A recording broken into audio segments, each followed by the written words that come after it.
Hey, it's the one and only Paul Friends welcoming you to Starfleet Universe on Call. And tonight, well, you got me. Some people, I will not mention their names, Barry, decided that, instead of actually helping me out in the podcast, having a wonderful discussion with you, and me, of course, he decided, the debate was a lot more interesting, and just this little thing called his family he wanted to spend time with, though I'm not sure if I could ever watch the debate with my family. I'm not sure about that, but hey, that's him. If he wants to do that, that's his decision. God bless him. Have fun watching the debate and spending time with your family. But anyway, so given that, I decided I figured, hold on, dang on it. Dang on you. Realized that my game was playing in the background. But even in that case, you know what? I have to actually push the pause button. But so what I'm going to be doing tonight is a continuation on the previous game. Actually, it's not really. Yeah. On to the next round game. I'm not sure if I will be able to get through this whole game. We'll just have to wait and see. Because actually this is a two-parter. And my guess is I'll probably be able to get through part one. But I'll probably have to leave you hanging for part two. So I'll hopefully... I know that the recording resolution sucked, and I apologize. I fixed that for the future. It was because I was having issues with QuickTime and doing a screen recording kept on hanging. I'm not sure why. It might be solved now because I restarted my computer. So my guess is probably solved at this point. So future games will be that way. And again, it just goes to show you, check your recording equipment before you start recording. But no, I'm one of those people that's wait to the very last minute, and I apologize because now you have to deal with a really crummy recording. But you will at least get an idea of what's going on. You might not be able to see some of the numbers. I'm streaming this time and recording using a higher resolution here on my desktop than I've previously done. So that should help in some respects. I'm hoping that I will definitely be looking at it after this recording to see how that all went. So with that, I'm going to now just to let you know, this was a game against Kingzilla. That's Seth. He actually ended up being in the finals. So I'm no slouch in that I lost against him in the second round. So, yeah. Now, ultimate question I'm sure that some of you might be asking me or asking yourself, and that is, will he play the Andromedan in the next Sapphire Star tournament? Now, number one, I'm going to do exactly what I did this past tournament. That is, I want to wait to sign up. Because I honestly, the first three, I signed up like that. Now, the problem with that now is that I started thinking about this a few tournaments ago, and that is that I might be taking up a spot that someone else, a player, a customer of mine, wants to play, and he can't play in the tournament because I signed up. So either I can just check to see if, at the moment I'm just waiting to very, very late in the game, after like at least 12 or 13 people have signed up, if they're still flailing, finishing up to try and get those last few people, I'll sign up so that we can get the tournament started. And I feel in that case, I've waited, enough opportune time so people can actually sign up for the tournament and therefore play in the tournament if they wish it. Now, given that, would I play it in the next tournament? I am debating that because the one thing about the Andromedan is that I feel like it still needs some more playtest. Now, obviously, the one thing is pointed out, given that I went to round 2 against a Hydran, and that is that with the latest changes, the Andromedan actually has some punch. And if you've listened to last week's episode, you know that I felt real strongly that the Andromeda needed the punch to actually have the chance, have the opportunity to get internals on his opponent. Before that, you have to get so close, it's ridiculous. And compared to every other ship in the tournament, it had no chance of getting even close to how much they can actually dish out. Now, obviously, if you play the Octopig, that'd be different. But the Octopig is a totally different beast altogether. That's also by choice. Because for those of you who don't know what the Octopig is, that's where you do something really, really, in my mind, insane. But you don't have to worry about the Andromedan. You don't worry about it. And that is, you have a Win Ox box with 8 drone racks. That's why it's called the Octopig, because it takes the 4 option mounts and fills them with drone racks. So it's like, why would you want to do that? Don't know, because you're insane. Now, obviously, there's also, what was it, the Bubble Pig? The Bubble Pig is actually, that one I've played. And just because I thought it was kind of an interesting ship. The Bubble Pig, for those of you who don't know about some of these abbreviations for the Ox box, and that is that it is the Ox box with one ESG in the front 2 mounts, because an ESG takes 2 mounts, and then 2 plasma Fs, 1 on each side. So, yep, wing anchor, yep. Iggy, yep, that's it. It'd be wing anchor is for the Octopig, and to a certain degree for the Bubble Pig too. It's the Bubble Pig is interesting. I said I played it once, and one thing I must admit is I liked the 2 plasmas because you got speed, 30 seeking weapons. In which case, especially if you get both of them in arc, you have at least a threat close in to do 40 points of damage, where you're going to definitely force your opponent to do something that they might not want to do, which is turn away.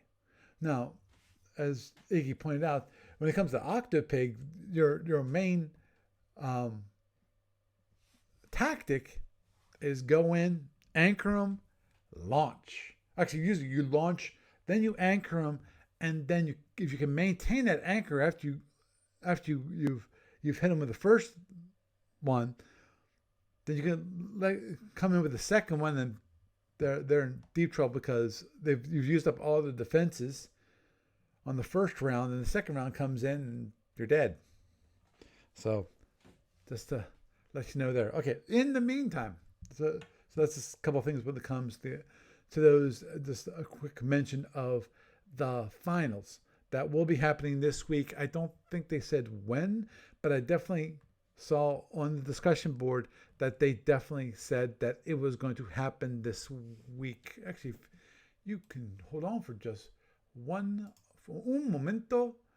Let me just go here. It's here. I'll take a look see just for you guys.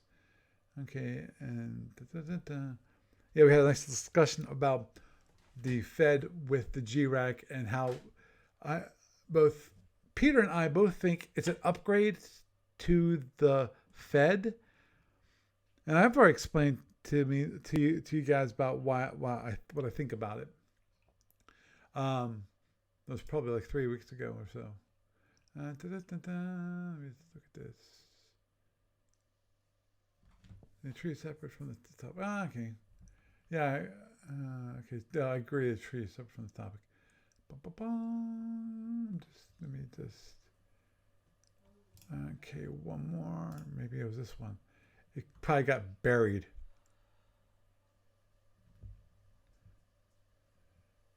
Okay. Some.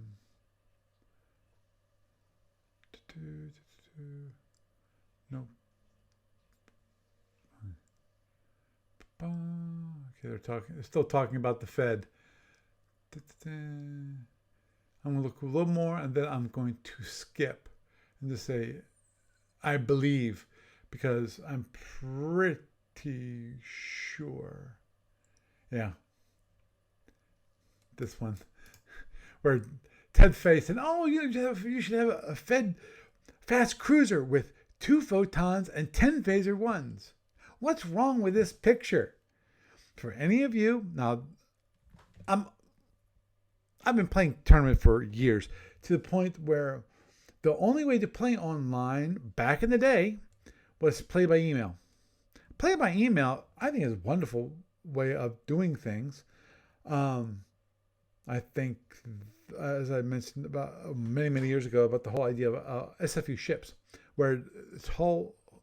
Because that's one thing I love about Star Armada is the whole idea of pre-plotted movement for a turn. And when it comes to pre-plotted move for Star Armada, it's not that much. You're usually like 6 moves.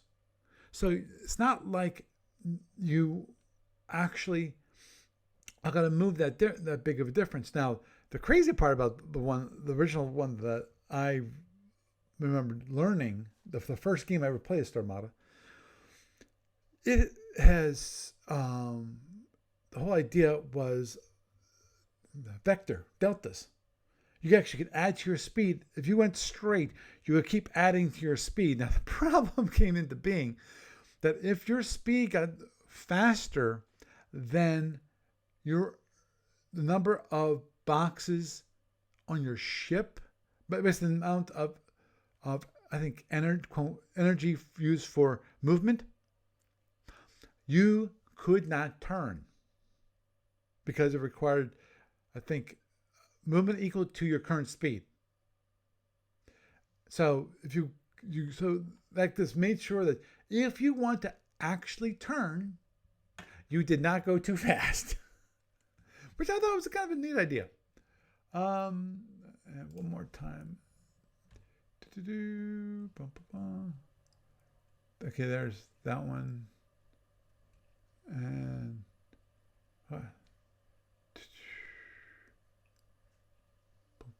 if it is dead, and I don't see it. I could have sworn on a stack of Bibles that somewhere in this discussion there was.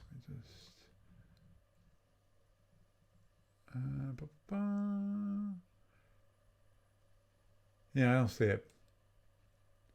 I felt okay. I'm pretty sure that they said it was going to be this week, and they mentioned it this past week. So I don't see it. So I apologize if I wasted time with people for looking that up. But let's continue on, shall we? Let's go here.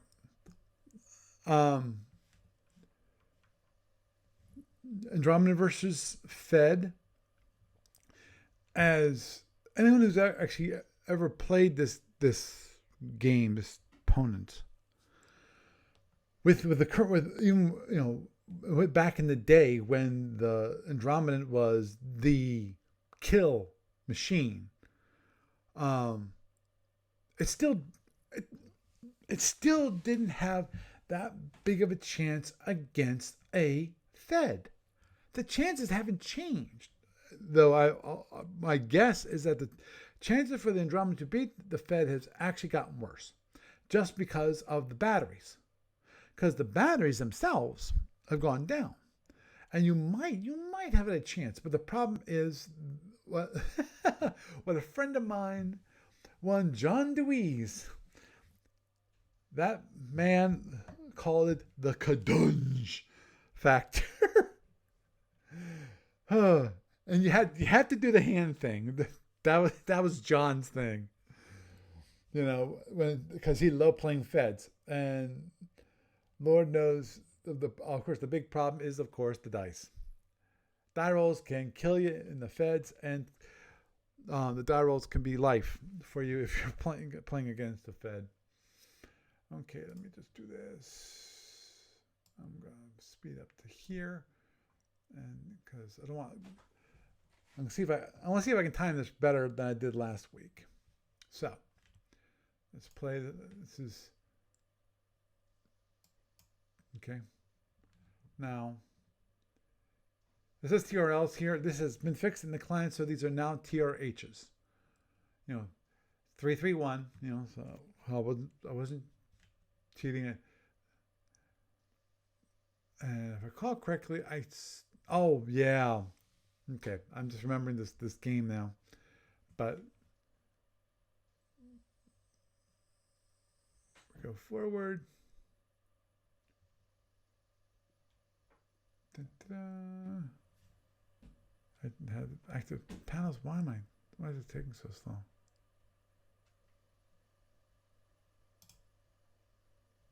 No. Okay, I screwed that one up. Okay. And let's increase just a little bit more. Okay. There it is.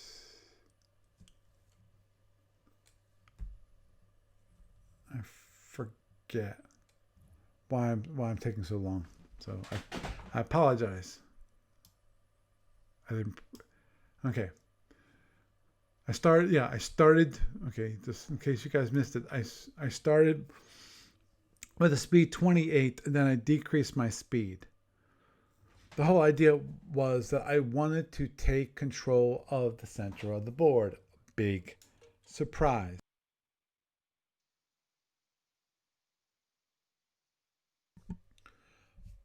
So, and then slow down so I had the turn mode that I needed. Now, what ended up in this game was a little different than expected, okay? Yeah, that's sort of reminder going, that the TR might say TRLs when it comes to firing, but they are TRHs because I had not had a chance to fix the client, even though I am the client's developer. So I could have fixed it between the rounds. So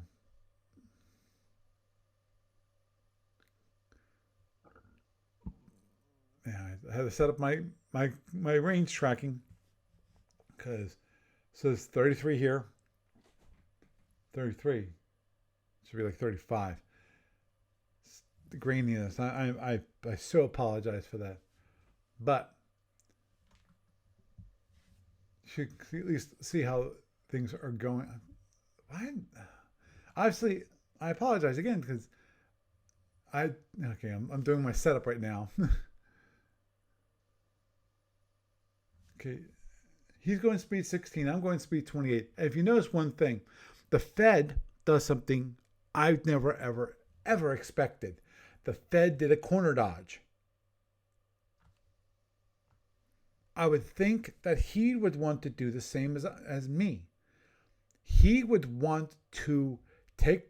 Okay, let me just pause this for a moment. In my mind, the goal against the Andromedan, take the middle of the board. Now, just to let you know, I've seen a person, in this case, John Stiff, back, I think it was 89. Yeah, that long ago. John Stiff was playing I remember the beard and all. And I was playing against him. He took the center of the board with his Hydron, and he went around the center of the board here. And I kept running. I mean, this is when the Andromedan was pretty powerful. I spent most of the game going running around the board like a freaking racetrack. And he just kept on just going around the middle of the board, going keeping his front shields towards me. He kept on going boom, boom, boom, boom, boom, boom, boom. Now, so that, like, okay, what the heck do I do? So now I might change my tactics these days if someone did that, because of what I would do for John is I'd come in, I'd hit, and then I'd bounce off. What I might want to do against next time is maybe hit and don't bounce completely off, but go around this direction. Because also remember, this is the Hydron that I was flying against, and with the Hydron, just want to double check on that. The Hydron. Same when it comes to the Hellbores, same front and rear. So just as long as I stay at range 5, I'm okay. So, of course, he let his little bombs of doom, the fighters, fly out against me. So we went through this term obviously relatively quickly because he corner dodged. So my range is around 21 at this point, and I'm still closing in on him. Now, the one thing, if I recall correctly, he does. Okay, I think he lets loose with one of his drones late in this turn. And I think this is where it is.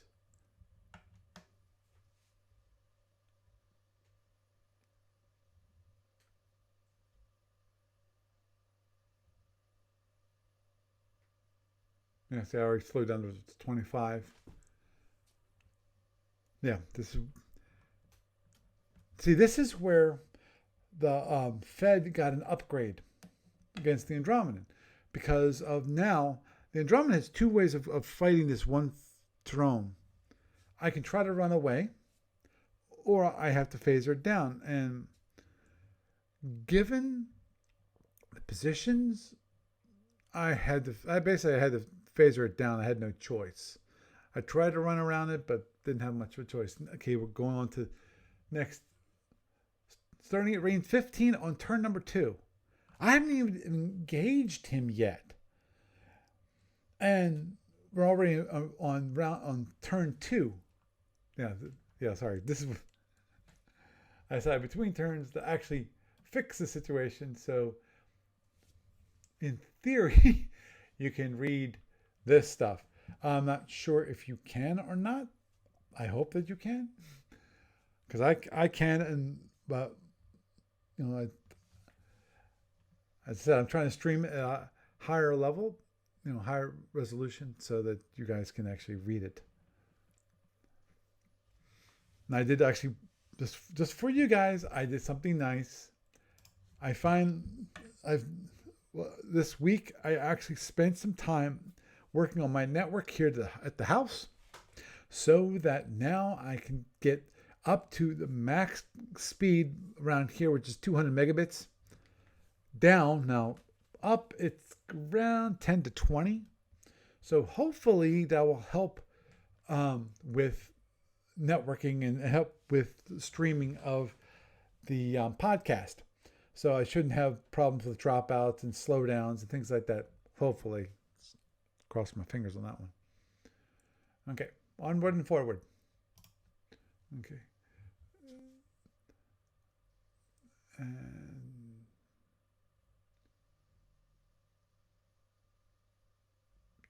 pardon me, yeah.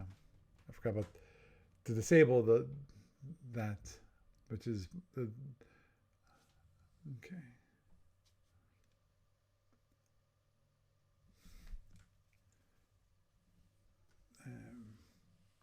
We're going to start coming in very soon.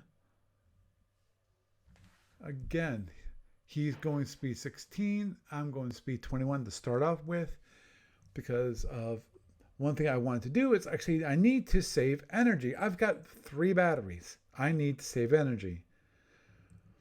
So I guess that's one of the reasons why I might need to play the Andromeda some more, which is just to prove that it needs a little more power.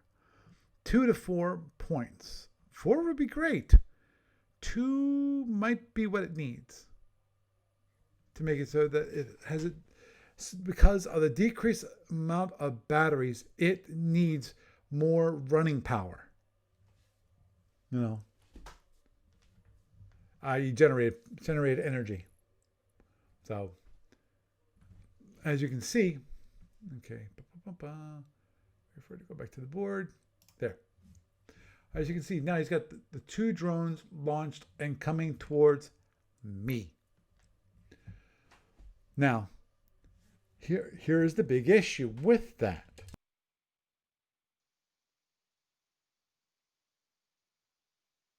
That is that we've got 2 drones. If I can get around them and get past them, and which at the moment with my speed 21, I can't. I won't have to waste my phasers. Now, if I don't, if I'm not fast enough, which currently I'm not fast enough, I'm going to have to phaser them down. What does that mean? Those phasers cannot be fired against the Fed, the actual ship. So that's less internals that I actually am able to do starting with, on this turn for this battle pass.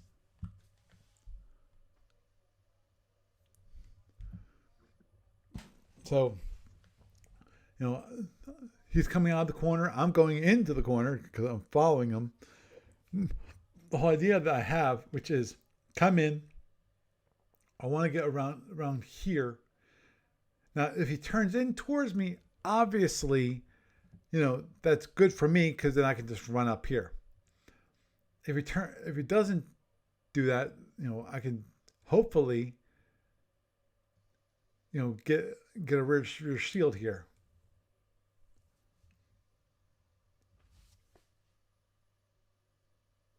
Yeah, I forgot that there's only type 1s.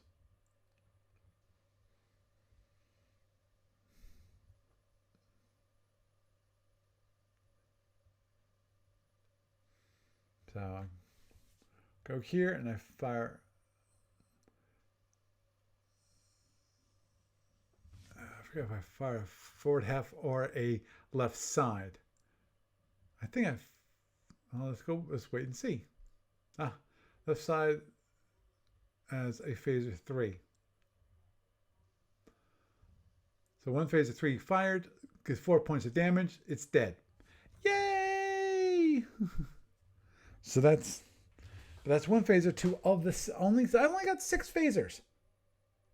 6 phasers on the whole freaking ship. I don't have any phaser 3s. I have phaser 2s. That's it. This is another one of those disparities between the Andromedan and all the rest of the ships. All the rest of the ships, they have phaser 3s, per se. Obviously, the LDR has a phaser G, but all the ones have phaser 3s, which is for purely defensive fire.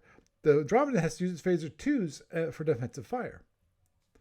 So, every single thing it used for defensive fire, it cannot fire against you. Now, obviously, that happens with other ships too, where you're playing against a Zinti. You can run out phaser threes real fast, or it depends upon the arc.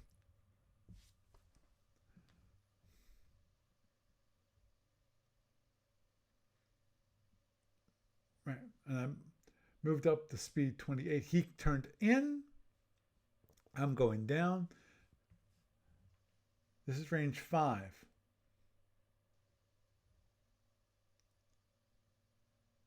Which, obviously, if the Fed wanted to, he could fire right now on my rear panels. But, of course, he's got only a 50% chance of hitting. So,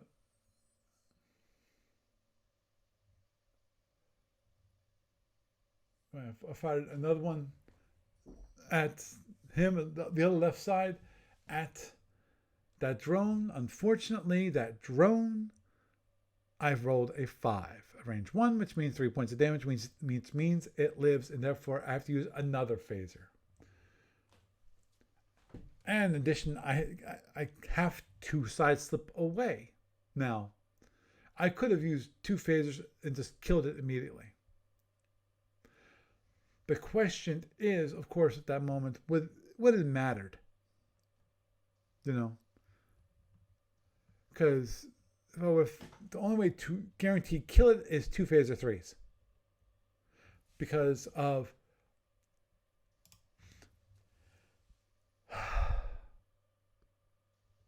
the troubles with phaser twos. Phaser twos, when it comes to type 1 drones, at range 1, if you roll a 6, they have 3 points of damage. So basically, if you fire a phaser 2 at range 1, all you've done is increased, obviously, the amount of power you use, but more to the point at that point is that you've only given you a 1/6 chance more. So you go from a 2/3 chance of killing it to a 5/6 chance of killing it. Now, obviously, if I would have used a phaser 2, I would have had an additional phaser 2 available to me to fire at the Fed. But, again, I'm also power poor overall, so I need to be managing my power as much as possible. So phaser 3 is the normal option when it comes to saving energy for your phasers. And you take the chance. You figure, okay, you got a 2/3 chance of actually killing the drone, because we know it's type 1. We have a 2/3 chance of actually killing that drone, and I've rolled a 5. So if I would have fired the phaser 2, it would have killed it. But it is what it is. I missed, and I had to pay for it by going out, and then, so that I wouldn't get hit by the drone. Because in theory, if I really felt like I was going to, if I really needed that phaser that much, and I don't think anyone would at this range. Let's say I get the range 4. Let's say I even get the range 3. It's for giggles, because I don't think I'm going to get the range 2. Range 2 is dangerous against the Fed. Range 3, what I can do with range 3 is I can do a maximum of 4 points of damage. So would you rather take 12 points of damage and do an additional 4? At this moment in the game, this is not the time to be doing that kind of exchange. Later in the game, yeah, you might do that. At this point in the game, no, you do not. So, moving onward and forward.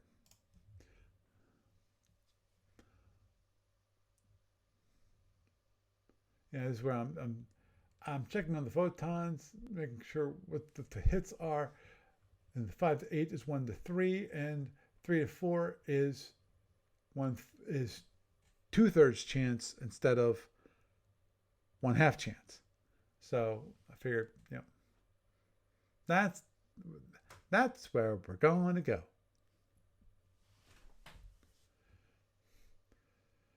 At least I figure that's what the Fed's going to do, and I want to see. trying to figure out what I want to do here. Because he's going, I forget what speed at this moment. I think he's going pretty fast at this moment. I think around speed 24. Yeah, he's going speed 24. I'm going speed 28. He turned down towards the bottom of the board. So now at the moment, I am 4 hexes off his shield number 6.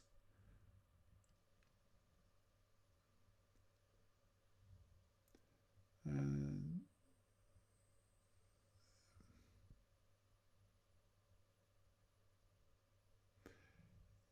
I think, yeah. So he's fired his full load, and I fired nothing.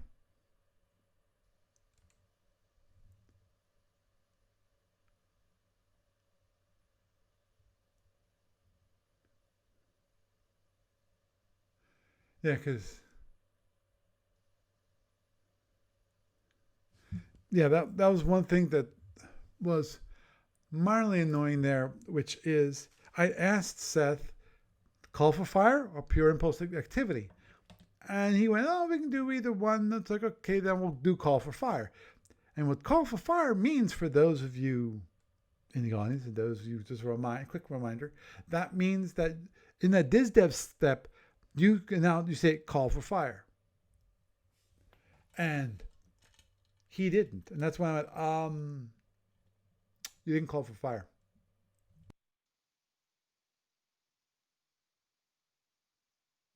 So he said, they'll take it back. And I went, nah, doesn't change anything. I will take my chance, and him not hitting with 4 photons, because if he hits with 4 photons, game's over anyway. I mean, really, it is, because 4 photons, that's going to be 64 points of damage, because it's guaranteed they're fully overloaded. And then, in addition to that, he's got, at this particular situation, he's got 6 phaser 1s at range 4. Those are going to be all internals. So if he hits with 4 photons, I'm screwed anyway. I'll concede right there. So, but let's see what he does. And it's tell him to continue on, McDuff. Yeah, and just let him know that no, I am not firing. Oh, I forgot the 2 phaser 3s that he decided to fire.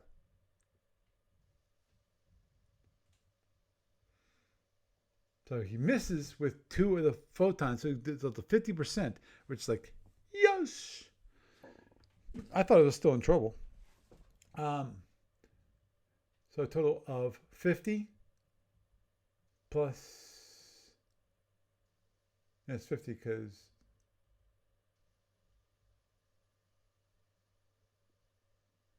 oh, he did 18 for phasers. Okay, that's for phaser 1s and phaser 3s. Okay. Right. And see, I'm not fully, it's not full, but he pounded my degradation there. So I went, okay, let's get a little closer. Now,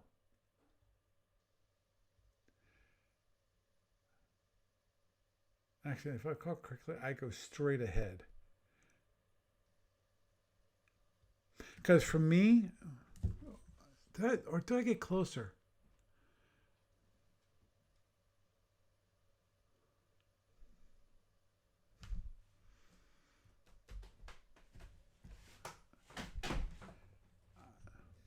I think I'm deciding whether I want phaser 3s or phaser 2s. See if phaser 2s are just a tiny bit better at range 2. I mean, infinitesimal. The big question here is the escape. And that is, after I hit him, okay, so I decided, that's what I thought. I decided to go with range 3. Still off shield number 2, this range 3 off it. Next, the next movement will put me onto his rear shields and out of my arc and me out of arc. So I also declared a dizzy dev activation. So do that. And then I'd say, okay, I'm going. There's opponents. Yeah, because I want to see what he had. Okay, me, two tier H's, and one phaser 2. Because I had to use 3 phasers on the way in. Because there's 2 stupid drones. So fortunately, I rolled well. I got 40 points of damage from the TRHs. And then for phaser 2, I get an additional 3 because it's a roll of 5. That's a total of 43 against the shield number 6. And I do 3 internals, 1 rear hull, 1 forward hull, and 1 left warp, which is a benefit to me. And that I knocked out 1 of his energy because Lord knows, feds, photons, energy, not such a good situation. And then I roll DD. I go jump. Remove my side slip and my turn mode counters. So I'm now behind. Okay, I'm behind him by range 7. So, and I'm a column 40. So I've got 2 more columns to go. So I got a little bit before the edge of the map. The idea is, now, I'm going to be honest here. I thought I just screwed up. In that I thought, I wonder if I actually can turn in time but not hit the freaking wall. I went, I might not be able to do that. And then I looked at things because I got 2. Unfortunately, I was able to go forward and side slip up and turn before I hit the wall. So to say the very least, that could have been muddy ugly because actually there is one time I was playing at Origins in Baltimore and I actually hit the wall. I didn't have enough energy for a head. So I actually hit the wall against the Klingon. And I survived. I didn't survive. That was actually just a quick anecdote for that. In that was one of those games where everybody was around us. Why? Because he started getting internals. And what did he do? He popped the panel. And they rolled some more internals. Then he popped the panel. Rolled some more next set of internals. Then popped the panel. And they were popping like popcorn. And I just see the Andromeda just going doo doo. And this is one of those things that basically I was dead. It was obvious I was dead at that point. But I let it roll. I let it go. Why? Because it was just pure entertainment at that point. Let's see how far this will go. Let's see, can he actually blow up my ship? And completely destroy it. And of course, get to the I forget which round it was. I think it was like the 4th round of internals. And then he missed. He didn't hit a panels. And then of course you hear the whole crowd go, "Oh." It's like, yeah, sorry guys. It's over. It was fun. I will admit it. It was a bit of fun watching him just totally blowing up my ship at that point. Because I knew I was dead at that point. After he popped my panel, I knew I was dead. Because I was an additional 10. I forget. I think this was before the degradation rules. This was before the captain's edition. Yeah, this was before the Captain's Edition, because Captain's Editions came out around the time I graduated from college. I went down to Baltimore for Origins during my when I was still going to college at Drexel University. So go Dragons. Okay. So after turns that would go up, he slowed down to 16. Big surprise. This was Impulse 21. He had to slow down to 16 because he was running low on power. Now, at this point, we have no weapons. Actually, he has his phaser ones on this side, but he doesn't fire them because it's kind of pointless to fire them on my rear panels. Now, I forget if I do this or not. Please tell me I do. I'm pretty sure at some point in this turn, yeah, this is it. Yeah, remember to do that. This is where I'm calculating out what happens if I actually change my panels from reinforced to standard, which is what I'm now going to announce, change panels from reinforced to standard. After I change from reinforced to standard, that means that 13 points of energy gets released, and that all goes onto the rear panels.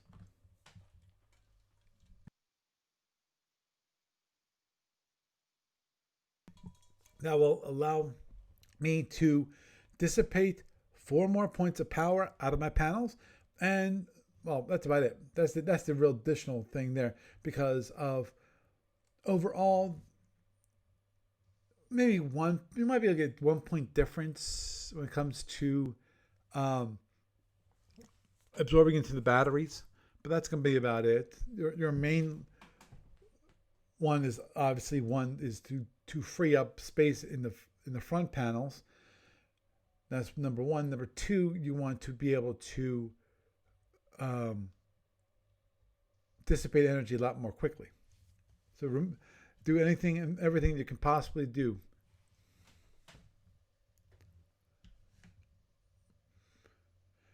Now, the big question, yeah, I'm pretty sure, let me see, with 13, so 24 minus 13 is 9. So I could absorb 9, but definitely I don't have enough batteries available because I need 24. Yeah.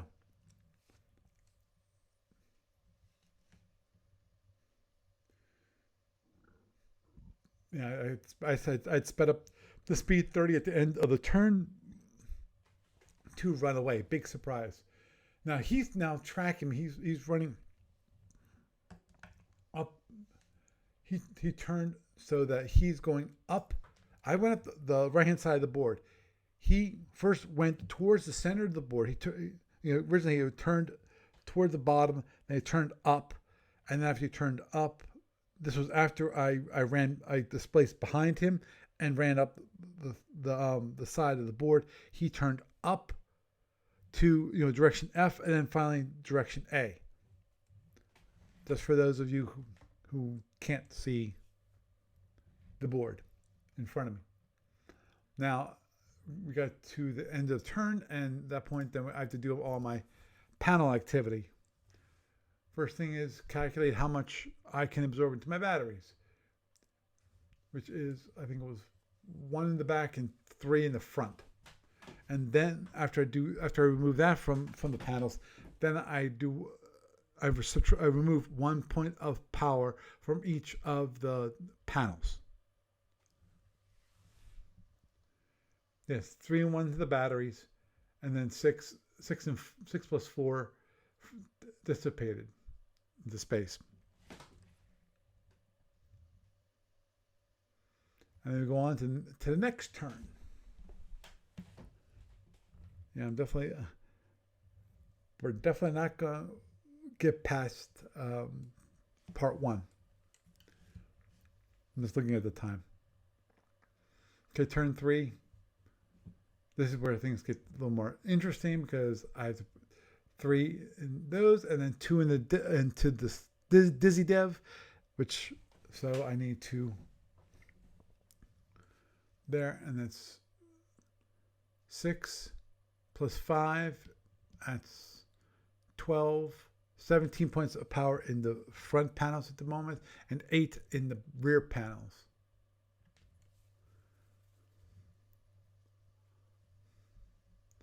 Now the problem is I'm range 15.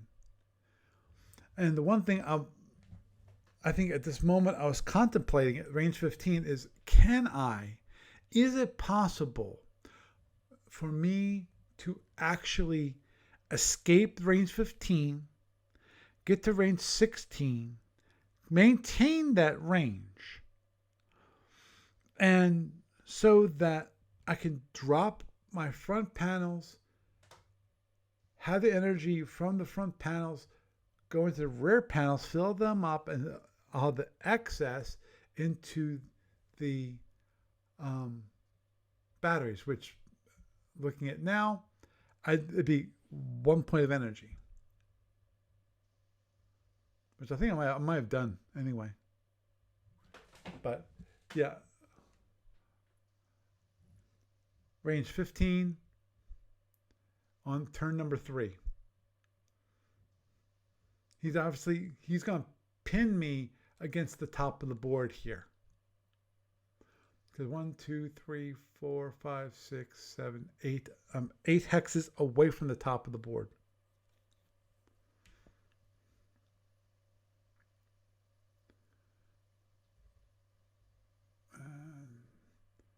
I'm going to go speed 28, hoping to, and then slow down to speed 21 because I need to save a little bit of power.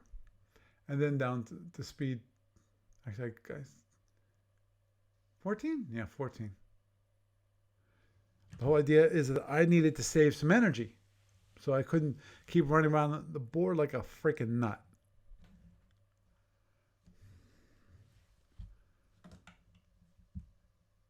This is where this got interesting to me. The Fed did something I totally did not expect. He decides to go speed 8. Yes, ladies and gentlemen, go speed 8. Now, given that, I'm pretty sure what I did was I escaped range 16 and I did the toggle. And just kept on going straight up the board. And I got to range 17, and then I dropped my front panels.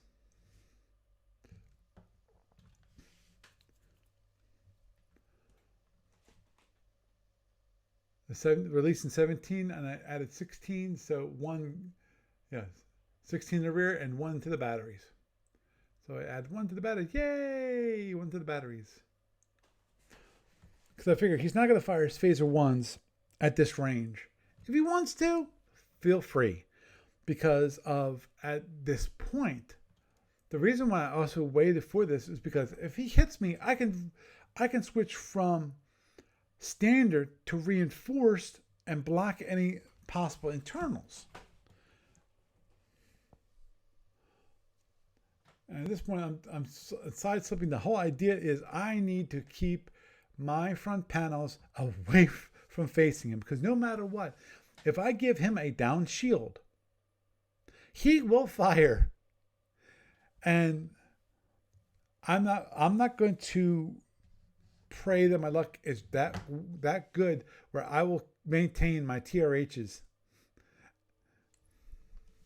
Now, there's one. Mention that right now, but I turn at the top of the board. I have it so that my forward panels are out of arc. The only reason I'm able to do that is because he is going speed 8, which is like, yes, makes life a heck of a lot easier for me. Because if he would have maintained his speed, or if he would have kept the speed up nor the early part of the turn, then I would have been in trouble.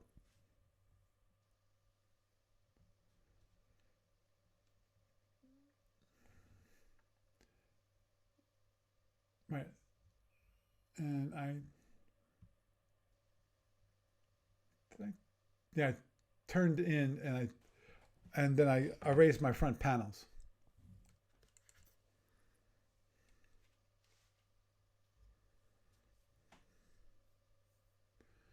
And now near the end of the turn, and I'm going down to speed 14.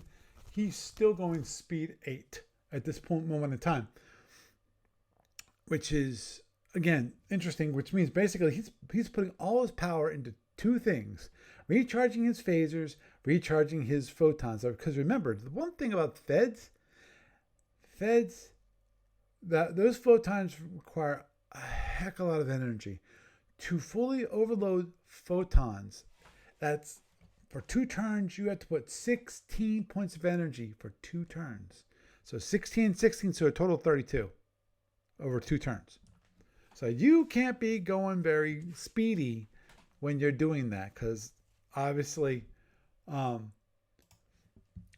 the Fed, speed 16, I mean, that okay, he's got, I think it's 38 power, so it's 37.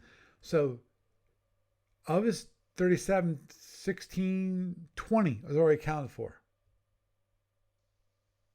So that's 17 power after that. That's not even, he hasn't, and then if you want to recharge the phasers, which is 6, that's 26 of 31. 30 out of 37. So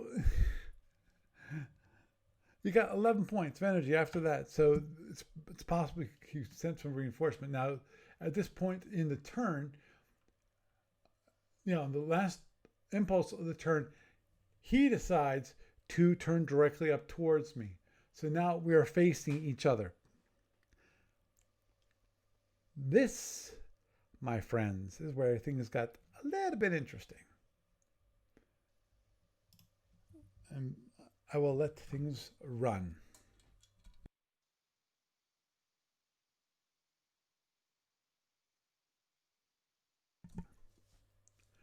This has to do the panel stuff.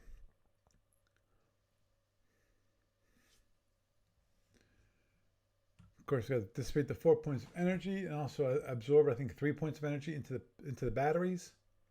To the batteries, sorry. For dissipate. So that means I went from 24 in the rear panels to not much less. To like 18 in the rear panels. Now, this turn, it gets quite interesting for those of you in the audience. Okay.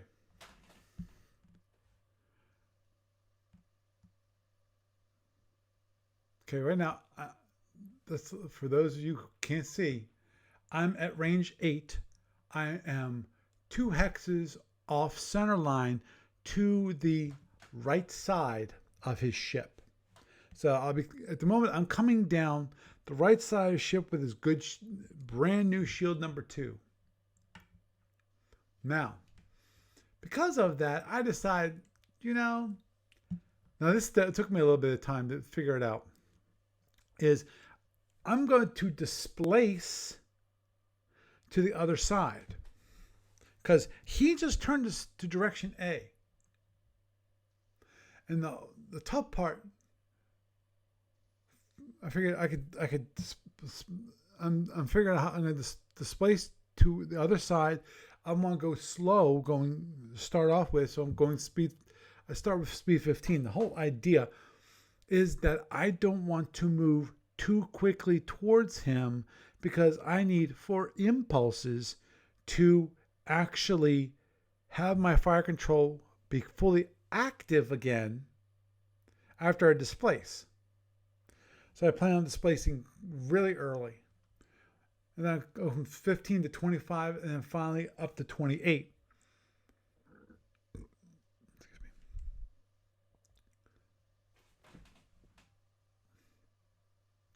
And I got to figure out all the battery discharge stuff and how much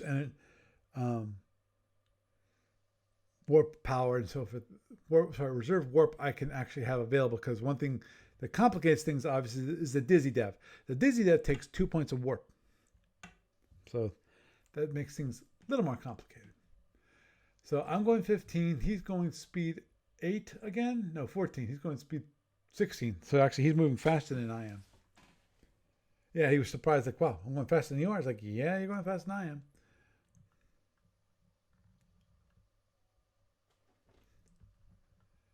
And he said, "Now I'm feeling not too long." Yeah. His feeling was quite right, but at the same time, impulse 1, I activate the dizzy dev. Yeah, this was the tough part, because I had to figure out, okay, I can't go directly.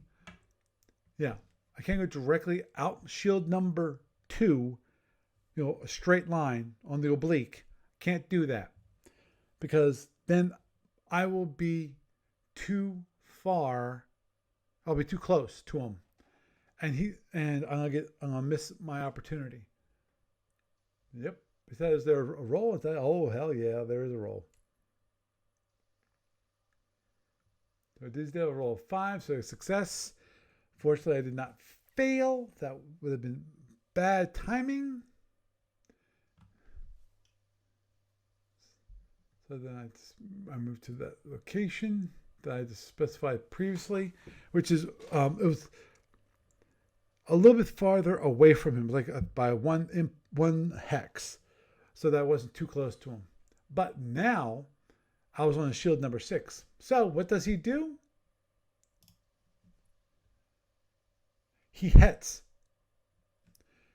because he knows that he has to hit, because he just turned. And with turn mode of D, he has to go 4 straight ahead, for going forward. I will get definitely on his down shield. That was the whole point of me displacing, was to get on his down shield. But of course, he reacts by heading, which is fine. He can hit all he wants.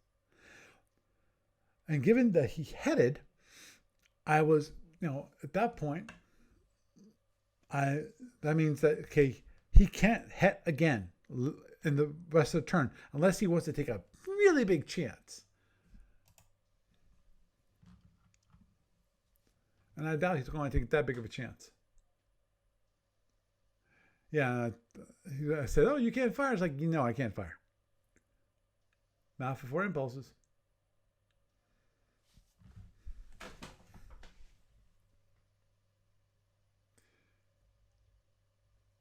Okay.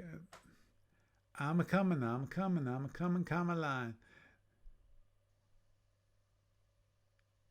Because I had to figure out I did a little thinking going, okay, what do I do now that he headed?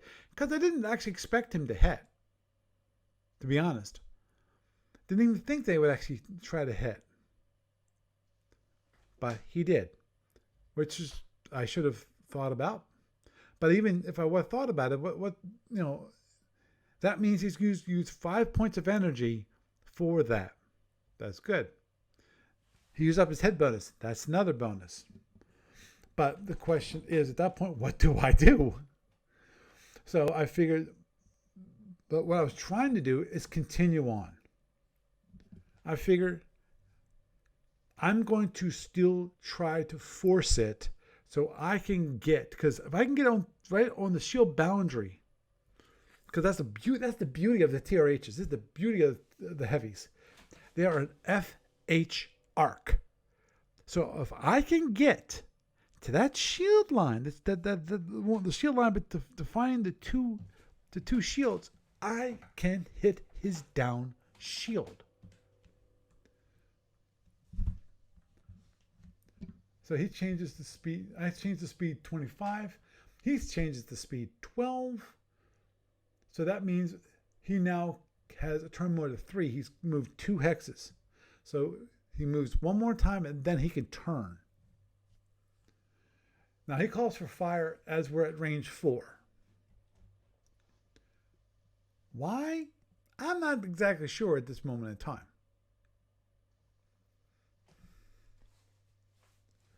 So he fires 4 overload photons. Again, he hits with only 2 out of 4. And fires 4 phaser 1s. Fortunately, there's nothing in my front panels as he fires this. So 14 plus 32 is a total of 46, yeah. So I do 46 points of damage. Again, no internals. But at that point, I have to do another leak point. I'm sorry, I forgot to mention before that I got a leak point before because then he did more than 3 times the amount of panels. And I was overloaded. I went to reinforced levels, which means we remove 1 point of power, and that point of power gets translated into an internal, i.e. a leak. So it hits the center hull. This is where I screwed up. This is one of those things I screwed up. I should have been repairing center hull as I got damage. And I did not do that. That's a bad thing. Because you want to do everything in your power to protect those batteries. Okay? So he doesn't do Eternals. He's got 5 points. I still have 5 points available. The problem is he's still got 4 phaser 1s. This is my problem.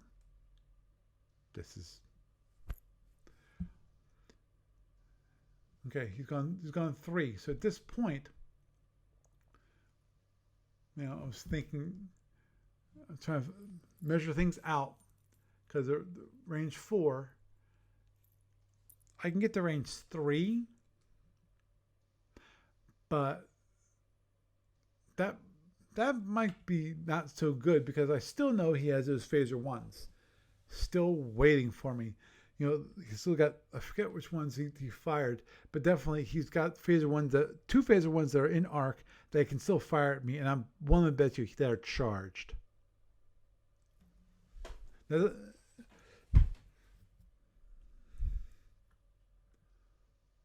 yeah, so I went straight in. And then I think I side slip out at this point. Yeah, in fact, I know I side slip out at this point.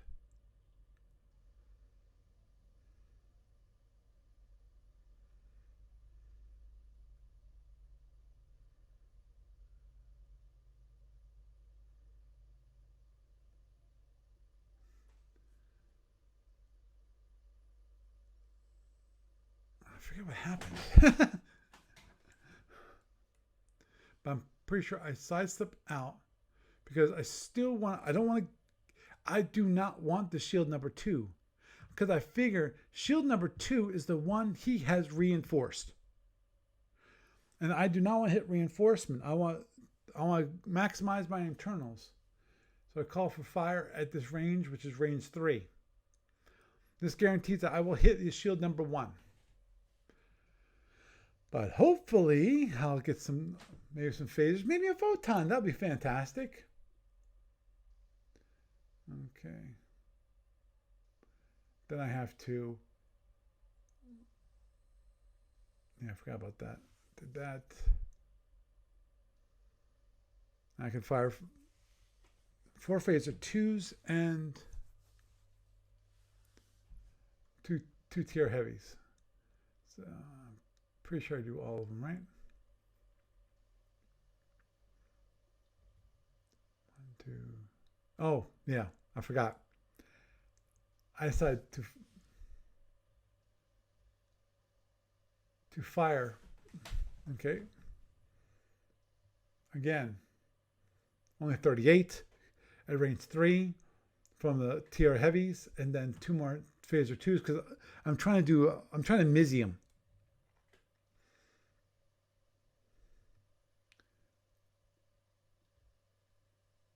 And then he fires 2 phaser 1s at me and 2 phaser 3s. So he does 13 points of damage to me, which means he's got internals on me.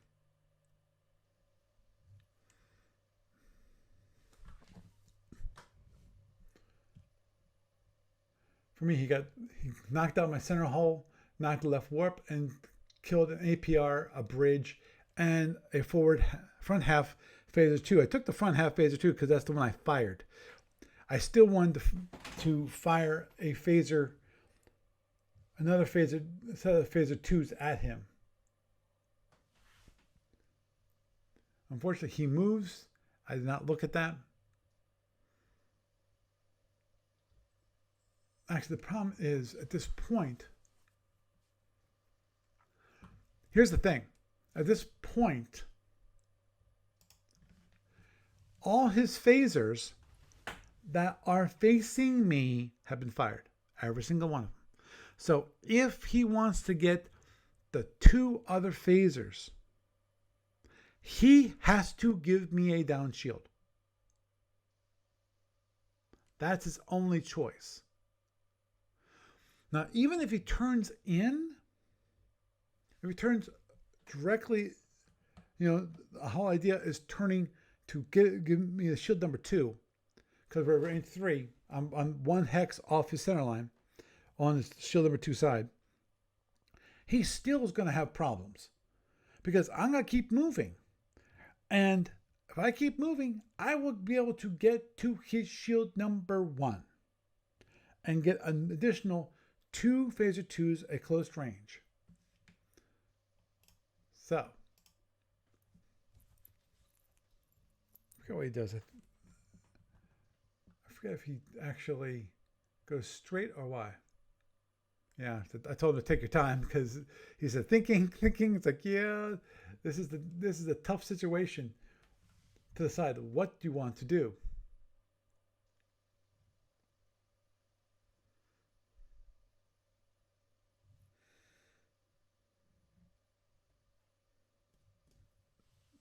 Okay, so he moves straight ahead, which means I have 2 choices. I think I can turn, or I can go straight ahead. Now, obviously, I want to turn away.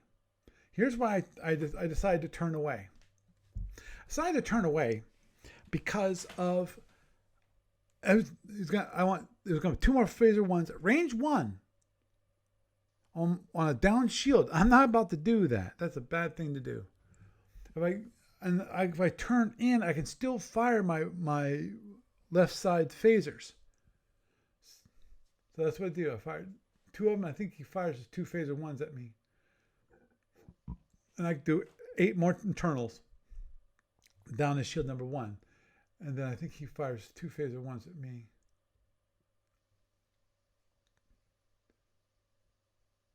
Right. I kill the drone rack. I kill one of his bridge. I kill one of his phaser 3s. So I got some things. Not much, but I got some things.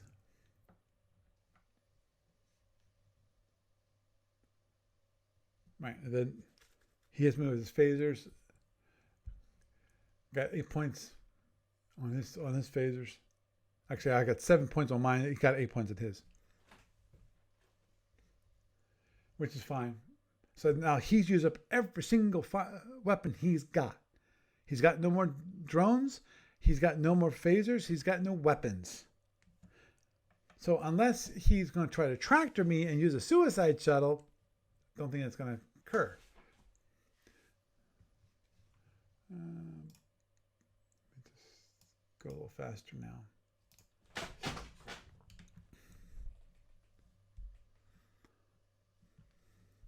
So actually, this is where we we just got to impulse 10 on turn 4.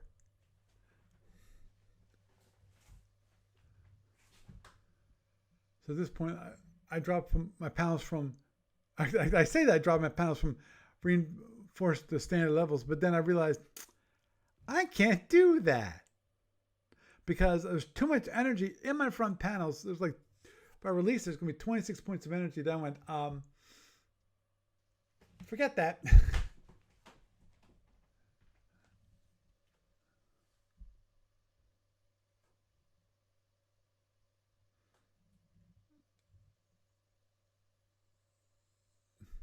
I changed the speed 28.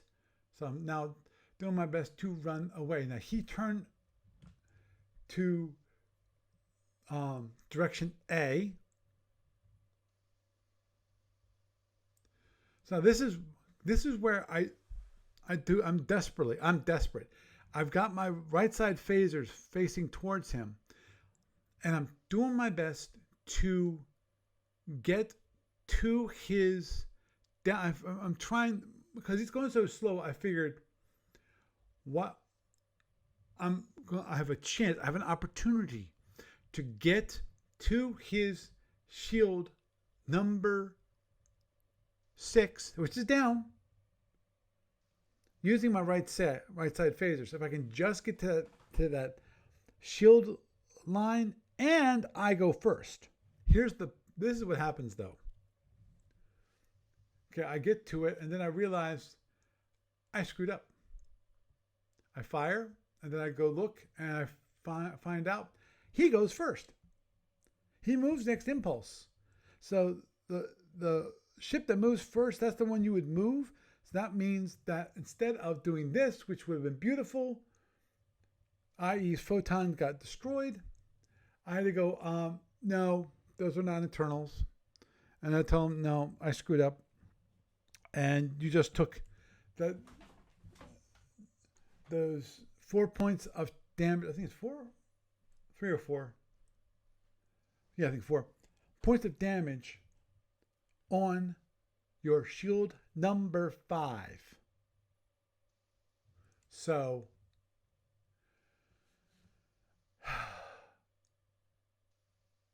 that would have been so beautiful.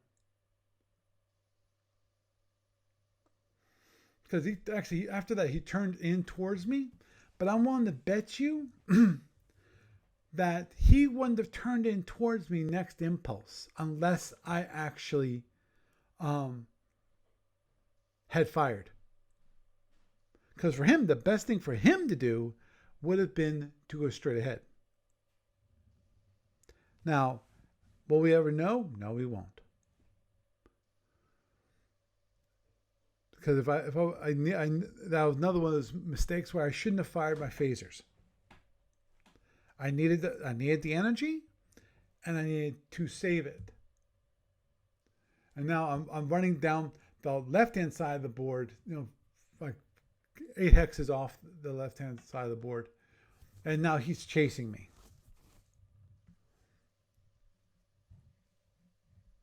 And I did something. This is another one of those mistakes which I did. I turned to direction C at the end of the turn. I should have stayed facing direction D and run down that way. This is where I dissipate my energy in the panel stuff. So